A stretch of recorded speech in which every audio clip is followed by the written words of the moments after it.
All right, next we have Leonard Blatt.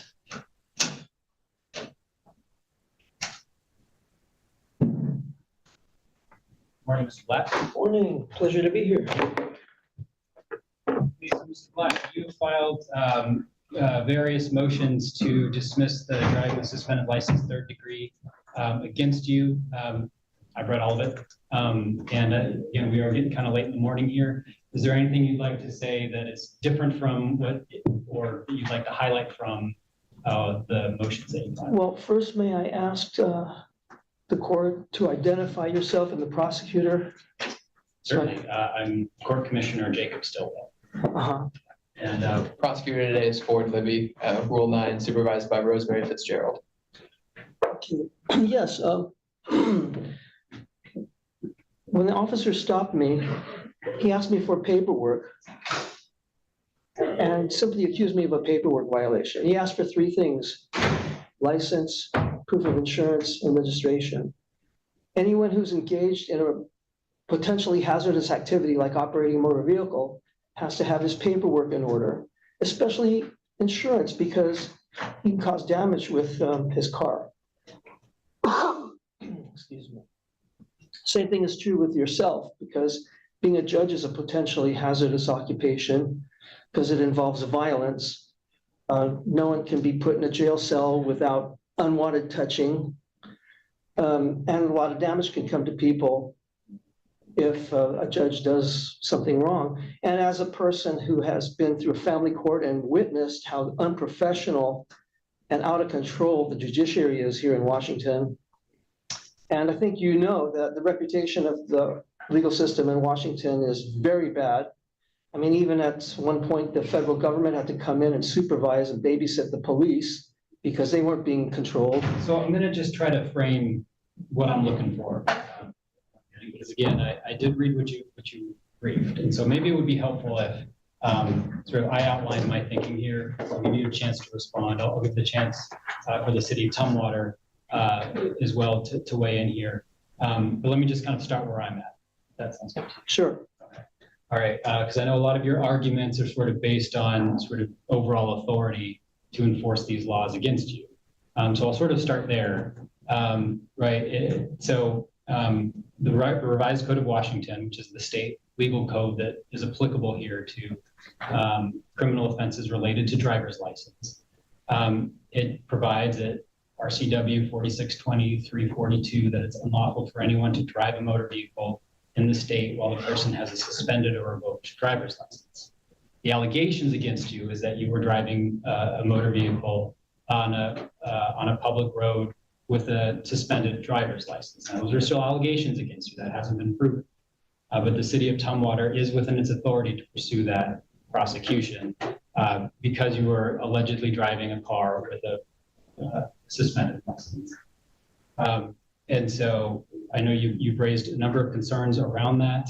One of them being, right to travel. You do have the right to travel.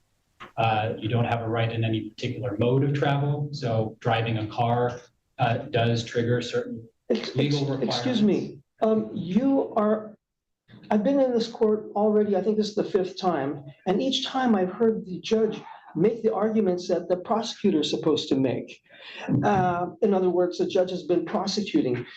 May I get back on track, because I was making a point. I was heading toward a point when you asked to interject. Sure. Okay, so we need to take care of some preliminary matters first. Just as I had to produce paperwork when an officer saw me, what he believed to be engaged in privileged activity, you need your paperwork in order too. And I just need to verify that your paperwork is in order. I am eager to argue my motions, and I'm eager to hear the prosecutor's response. But first, we need to know if you have your license to operate, which is your oath of office. That's analogous to a driver's license. It's because nobody has a right to be a judge. It's a privilege. And also your bond, your official bond through a surety company is analogous to an insurance for a driver. Because if I'm injured in the course of these proceedings, I need to know that I can be compensated. So you're welcome to file a public records request asking for any documentation around my authority as the court commissioner or anyone else's.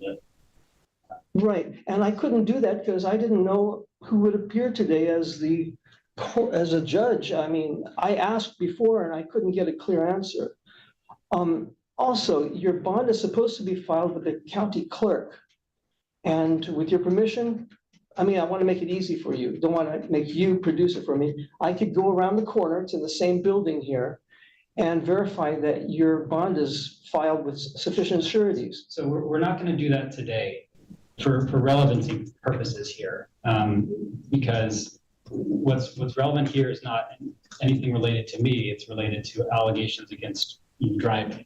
It absolutely is relevant to you because it's all about whether you have jurisdiction, and you don't have jurisdiction without your oath of office timely filed and a bond with sufficient sureties. And I have a pocket brief here that I'll give you the court and a copy to the prosecutor to show you. I'm gonna stop you again, and I don't mean to interrupt here, but you have the opportunity to look at those documents. If you're able to find documents in any way, indicating that we don't have the proper authority or to operate as a court in this case, you're welcome to get those documents and present them.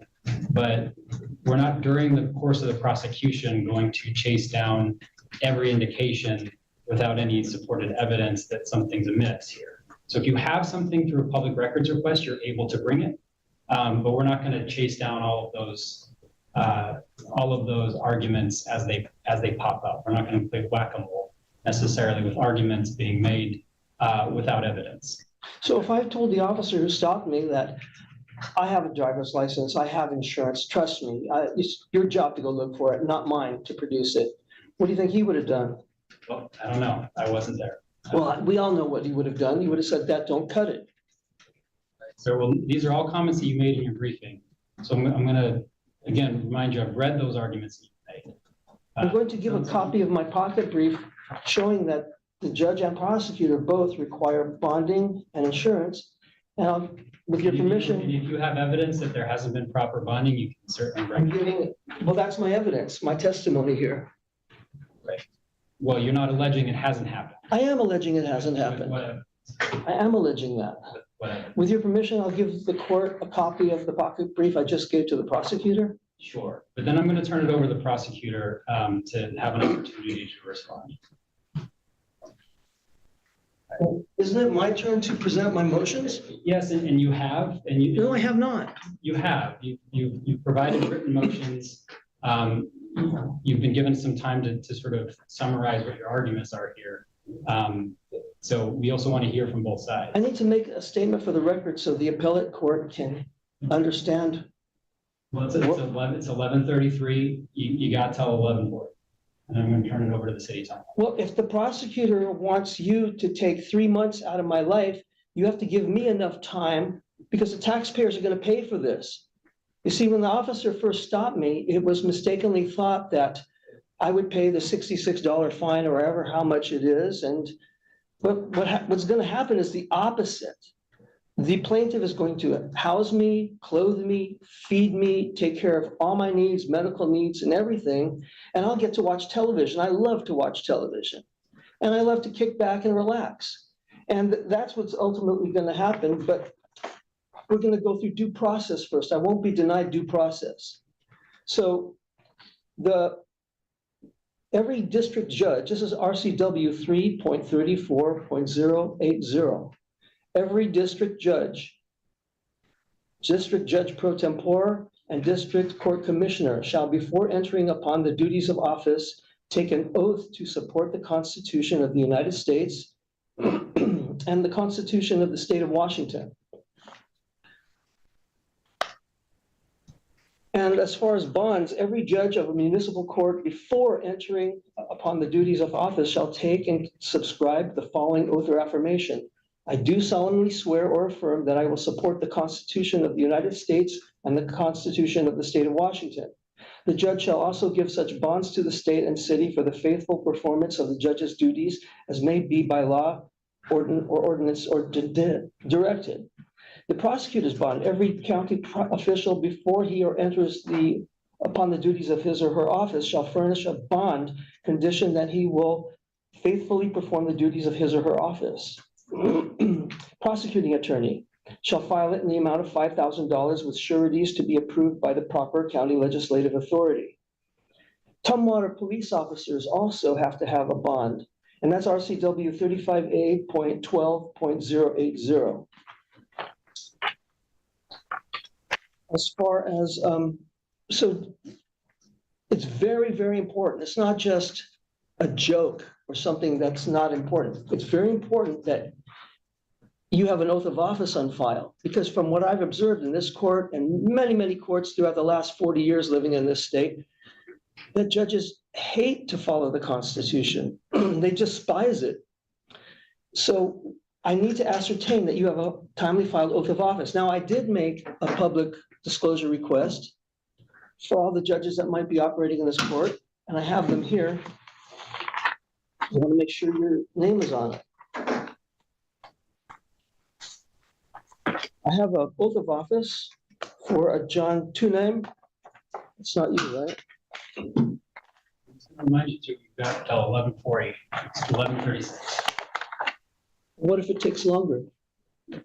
Because sir, I'm telling you again, I've read what you've written, and you're frankly not making arguments that are relevant to your prosecution. You're allowed to speak, but unless if you have evidence and if you have evidence there that you wanted to present to the court, you should look at it beforehand and then make an allegation. I did. Well, you're reading through the response to your Public Records Act. You said I should make a public disclosure request for your oath of office and bond, and that's what I've done. And here I'm going through it. Right, you should go through it before the hearing. Well, I didn't know who you were until I just sat down here. Well, I didn't know who the prosecutor was. Your Honor, I don't want to belabor the point, but just to make sure that we're being as effective as possible here, this just falls outside of the scope of today's hearing. I know. No, it does not, because my brief addresses the importance of obeying the Constitution of the United States and the state of Washington. And I can tell you, I have my oath of office. I took it a couple of weeks ago. Granted, I'm newer here, but I took it in this very room. Well, I could not find it unless it's here, because I was given all the oaths of every judge that could possibly be working here. That's what I requested. I also have an oath of office for, it's John Tunham again. He gave me a few of them. As far as bonds, just so you know. As far as bonds, Joel L. Lapierre is supposed to have a bond. That's not you though, right? What is your bonding number? I don't know. Top of my head. Okay, so before we can proceed, we have to take care of this preliminary matter. That's not true. Well, You are welcome to bring evidence that I'm not a correct judicial officer for this, but again, we're not going to play whack-a-mole. well, you're supposed to prove it to me, That's just not like I the was case. supposed to prove it to the officer that stopped me, that my paperwork was in order before engaging in a privileged activity. I certainly believe that, but that's not the law. You don't, can you cite the law then? No, you're asking me to cite a law that doesn't exist. A judicial officer does not need to present their bonding number to every defendant. But you need to have a bonding number, and we've determined that you don't. I requested the bonding information and the oaths of office of every judicial officer that could be working in this court, and they gave it to me all here, but your name doesn't appear to be on it. Well, That's prima Is there- facie evidence that you don't have an oath of office or bond. okay, well, then you can file a motion on that specific question if you'd like, but you've got 2 more minutes for this morning. Okay, I'd like to file that motion right now. You don't have it. You got to go file a motion. I can make a verbal motion. I can make it orally. Do you want me to find the RCW, the statute that allows me to make it orally? Sure, and then you can go and you'd have to, well, I can't give you legal advice, but. You gave me a lot of legal advice I'm today. explaining what the law is. The I'm not prosecutor advising. said nary a word. You got one more, well, because we've been giving you a chance to speak, and you've got 1 more minute before we're turning it over to the prosecutor. Well, I have to determine whether we have jurisdiction here. No, that's not up to you. Well, it's up to you, but you're not making a decision on it. Because we do have jurisdiction. I'm telling you, I have an oath of office. But that's not enough. Me telling the police officer I have a driver's license is not enough. The allegations that you did not have a valid driver's license. Yeah, a surgeon telling his licensing authority, I have a license, without proving it is not enough. we have prima facie evidence here that you don't have an oath of office or bonding. And the Constitution, you say you have an oath of office, well, that means you swore to uphold the Constitution. And the Constitution requires you to have an oath of office timely filed. And RCW Title 42 says if you don't have it timely filed, you're not lawfully in office. That means that you can't preside over this hearing. And to the extent you want an answer right now, I'm denying that motion. If you want to file something in writing that goes into that in more detail and provides some kind of evidence that I don't have authority, you're able to do that. I don't know when you made your public records request. It might have been before I took my oath of office, but we're out of time for your arguments at this point. How do you spell your name? S-T-I. S-T-I. L-L. L-L. W-E. W-E. L-L. L-L. First name Jacob with a C. Okay. I'm going to not participate in an unlawful hearing.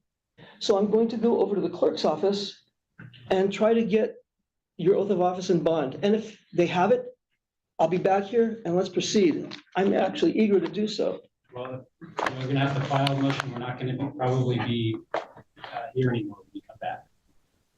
We close up at noon. You don't operate after lunchtime at all? Now the calendar is going to end at noon. So if you find something, you can file a motion, but we're not going to stay open just so you can go do your public records. Okay, well, I came here at 9 o'clock because I thought things would start then, and I had to endure watching all this. So we're out of time at this point. So that's what I'm going to do, because I'm not going to participate in an unfair hearing where there's no jurisdiction. I will file another motion. Final comments here, because we got to move on. My final comments are this. We're going to assume that you don't have an oath of office timely filed or bonding, so you can't proceed over this hearing. You can It's go get simple. evidence of that. You can come back, but until then, we're gonna, unless the prosecutor has anything to say. Okay, so then since I object, Sir, I'm moving it over to the prosecutor. so since I'm wait, I have a right to make my motions. I have a right to argue my motions. Sure. I brought this hearing. I understand. not the We're going to prosecutor. move on. I brought this hearing, not the prosecutor. We're going to move on. So I'm going to ask you to recuse yourself since you're not well. All right, well, if there's been a request for recusal, perhaps I won't be here at the next hearing, but that's going to be it for today, okay? Free to go.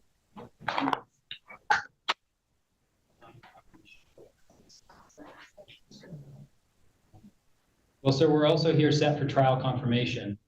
You have a jury trial set. I haven't even answered the plea yet. Well, you don't have, I mean, the state is moving forward. Probable cause has been found. You've elected to represent yourself against. I am myself. I don't represent myself. I am myself. Well, are you ready to proceed to trial on November 17th? First, I have to be advised of the nature and cause of action and enter a plea. And I have to verify that the judge, which keeps rotating, is lawfully in office. I mean, I'm not trying to throw monkey wrenches in this or anything or give you a hard time. I'm just trying to require due process. You were arraigned on June 26th, 2023. Determination of probable cause was found. Your Honor, just to, Well, you said I'm free to leave and you're not lawfully in office, so I'm going to leave. well, Your Honor, if the defendant's going to walk out,